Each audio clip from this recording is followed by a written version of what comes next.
Hey, good morning, everybody. Rene here with Laurie today. Hello. You literally caught me during breakfast, having my coffee, delicious peach cobbler that Laurie made for my birthday. Thank you. For breakfast now. Oh, that's awesome. Birthday breakfast. But listen, I wanted to have Laurie in on this conversation because I want to talk about doubt and resources for your doubt and your questions about faith.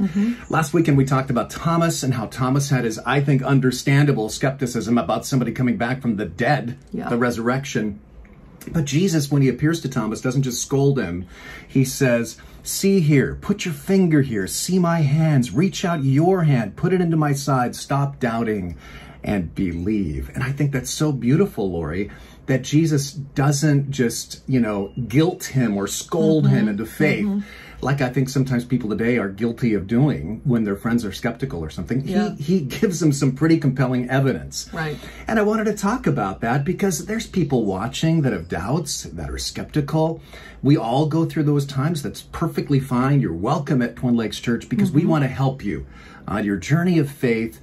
And there's some great resources that we have at our book cart, which Laurie is in charge of. And that's why I want her here to recommend some resources for you. And now I'll shut up, eat my breakfast, let you talk. Okay. We have lots of books in the bookstore related to doubt, but I just want to highlight a couple of them. This is one of my all-time favorites, The Reason for God, Belief in an Age of Skepticism by Timothy Keller. What I love about this was on the New York Times bestseller list, so you know that it's a really good book when it sells that many. But what I love is that he answers a lot of very tough questions about faith, not only about the resurrection, but how can only one religion be true?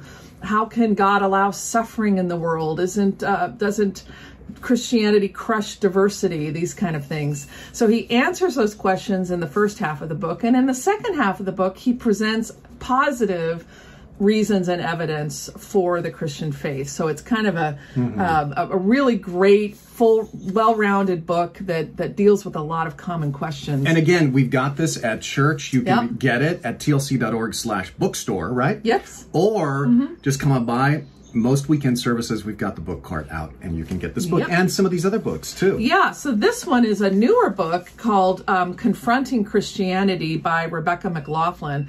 And what I love is that she's in a much younger generation than Timothy Keller. And so she just has a way of addressing some of the issues coming from a much younger perspective. She's going to deal with 12 hard questions about Christianity, and she has a personal story that really relates, I think. And then another thing is that we know that our children are having a lot of questions about faith, and sometimes parents have a strong faith, but they don't really know how to answer the questions. So I've got lots of resources, but this is one of my favorite called So the Next Generation Will Know, and it's kind of a parent guide to how to answer the questions that your kids might have about the faith. So those are some of the books. Again, tlc.org/bookstore. Laurie curates all those books. And I want to give you some encouragement that people really do learn and grow. In fact, you have seen over my shoulder this beautiful modern painting of Jesus. And it was done by somebody at our church named Carrie Clayton. Let me just show you the back of it. I'm going to go back here. I'm going to bring it all to camera. But you see what Carrie wrote. Thank you for introducing me to Jesus, for baptizing me and inspiring me weekly in your services. My life has been transformed, as has my family's, with God's love.